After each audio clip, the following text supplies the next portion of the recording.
ఇంతకుముందు మీరు గాంధీ భవన్లో ప్రెస్ మీట్ పెట్టే సమయంలో కూడా చెప్పారు, నేను డీకే అరుణ గారికి కాల్ చేసిన, బహుశా ఆమె బిజీగా ఉండి కాల్ లిఫ్ట్ చేయనట్టున్నదని అన్నారు. ఒకవేళ కాల్ లిఫ్ట్ చేస్తే మళ్ళీ కాల్ బ్యాక్ చేస్తే సో ఏం చెప్పదలుచుకున్నారు? ఆల్రెడీ యాక్చువల్గా నేను ఎందుకు కాల్ చేసిన అంటే నేను మీకు కాల్ లిస్ట్లో కూడా చూపించే ప్రయత్నం ఇప్పుడు ఏమన్నా మా తొలి వెలుగు ఎక్స్క్లూజివ్గా తీసుకుంటుంది, ఏమన్నా ట్రై చేస్తారా, మళ్ళీ కాల్ చేసే ప్రయత్నం చేస్తారా? చెప్తున్నా 10:37కి డీకే అరుణ గారు కాల్ చేసిన.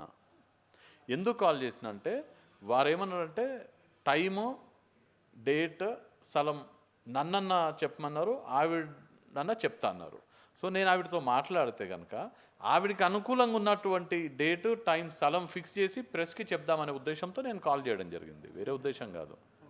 ఆవిడ కూడా అనుకూలంగా ఉండాలి కదా, ఆవిడ కూడా ఎక్కడో బిజీ ఉంటారు, కార్యక్రమాలు ఉంటాయి, నేషనల్ వైస్ ప్రెసిడెంట్గా ఉన్నారు, వేరే రాష్ట్రానికి కో ఇన్ఛార్జ్గా కూడా ఉన్నట్టున్నారు. సో అక్కడ కూడా కార్యక్రమం ఉంటాయి. సో ఎక్కడున్నారో ఆవిడతో మాట్లాడే అవకాశం రాలేదు కాబట్టి నేను అనౌన్స్ చేసిన 28 నాడు 11 గంటలకి మహబూబ్ నగర్ జిల్లా కేంద్రంలో టీచర్స్ కాలనీలో ఉన్నటువంటి రామాలయం వద్ద నేను వస్తానని చెప్పడం జరిగింది. కాల్ బ్యాక్ ఏమైనా చేసే అవకాశం ఉందని ఏమైనా ఎక్స్పెక్ట్ చేస్తున్నారా డీకే అరుణ నుంచి? అంటే ఆ ఇష్యూ ఆవిడకి కాల్ బ్యాక్ చేస్తే అదే చెప్తాను, నేను ప్రెస్ మీట్లో చెప్పిందే చెప్తాను. మీకు యాక్చువల్గా కాల్ చేసింది ఎందుకమ్మా, మీకు అనుకూలమైన డేట్ స్థలం చెప్తే నేను అదే ప్రెస్లో అనౌన్స్ చేద్దాం అనుకున్నాను, మీరు కాల్ లిఫ్ట్ చేయలేదు కాబట్టి నేను ఆ ప్లేస్ చెప్పినాను. ఒకవేళ మీకు ఆ రోజు అనుకూలం లేకపోతే మీరు వేరే ఏదైనా డేట్, టైం అంటే కూడా నేను మళ్ళీ మీరు చెప్పిన టైంకి వస్తాను కూడా చెప్తాను. నేను జస్ట్ డీకే అరుణ పేరును వాడుకొని ఆమె మీద ఆరోపణలు చేస్తూ ఫేమ్ కోసం వంశచందర్ రెడ్డి చేస్తున్న ఆరోపణలు అంటూ కూడా కొన్ని కామెంట్స్ వినిపిస్తాయి. డీకే అరుణ ఏమన్నా ఇందిరాగాంధీయా, తెలంగాణ ఇచ్చిన సోనియా గాంధీయా? డీకే అరుణ పేరు చెప్తే నాకేం వస్తుంది? అయినా డీకే అరుణ కంటే నేను దేంట్లో తక్కువ? డీకే అరుణ దాంట్లో నేను దేంట్లో తక్కువ? పూటకొక పార్టీ మారే వ్యక్తి డీకే అరుణ, నమ్ముకున్నటువంటి సిద్ధాంతానికి కట్టుబడి ఉన్నటువంటి వ్యక్తి వంశీచంద్రెడ్డి. పుట్టింది కాంగ్రెస్లో వంశీ, పెరిగింది కాంగ్రెస్లో, సచ్చేది కాంగ్రెస్లో. డీకే అరుణ ఎన్ని పార్టీలు మారింది? Telugu Desam party, Samajwadi party, Congress party, Bharatiya Janata party, రేపు ఎంఐఎం కూడా కావచ్చేమో. కాంగ్రెస్ పార్టీలో ఉండి 10 సంవత్సరాలు అధికారాన్ని అనుభవించి మంత్రిగా ఉండి కాంగ్రెస్ పార్టీ కార్యకర్తలు అందరూ కూడా కష్టపడితే మీకోసము, ఈ పార్టీ ఇబ్బంది పరిస్థితుల్లో ఉంటే, పార్టీ అధికారాన్ని కోల్పోయి ఇబ్బందుల్లో ఉండి క్లిష్ట పరిస్థితుల్లో ఉన్నప్పుడు ఎన్నికల్లో పోటీ చేయమంటే నాకు డబ్బులు ఇస్తేనే పోటీ చేస్తా అని చెప్పి ఏ కాంగ్రెస్ పార్టీ కార్యకర్తల శ్రమతోటి ఇవాళ పదవులు పొంది ఆస్తులు సంపాదించుకుందో ఆ కాంగ్రెస్ పార్టీ కార్యకర్తలకు వెన్నుపోటు పొడిచినటువంటి వ్యక్తి డీకే అరుణ.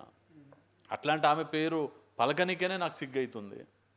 ఆమె 2014లో ఎమ్మెల్యే, నేను 2014లో ఎమ్మెల్యే, 2018లో ఎమ్మెల్యేగా ఆవిడ ఓడిపోయినరు, 19లో ఎంపీగా ఆవిడ ఓడిపోయినరు, 18లో ఎమ్మెల్యేగా నేను ఓడిపోయినా, 19లో ఎంపీగా నేను ఓడిపోయినా.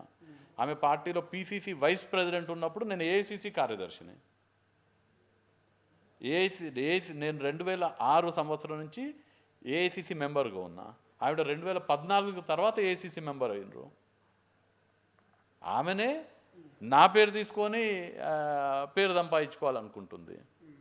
ఇక పరిపతి గురించి మాట్లాడితే మన శాసనసభ ఎన్నికల్లో చూసినాం కదా, ఆమె గద్వాల్లో ఒక అభ్యర్థిని పోటీ చేయించుకుంది, 7,558 ఓట్లు వచ్చినాయి. నేను కసిరెడ్డి నారాయణ రెడ్డి గారిని పోటీ చేయించిన, 75,000 పైచీలకు ఓట్లు వచ్చినాయి. ఆమెకు వచ్చిన ఓట్ల కన్నా 10 రెట్లు ఎక్కువ వచ్చినాయి. ఇక మరి ప్రజాస్వామ్యంలో ఓట్లే ప్రామాణికం అంటే ఆమె గంటల 10 రెట్లు నా పరపతి ఎక్కువ ఉన్నట్టే కదా.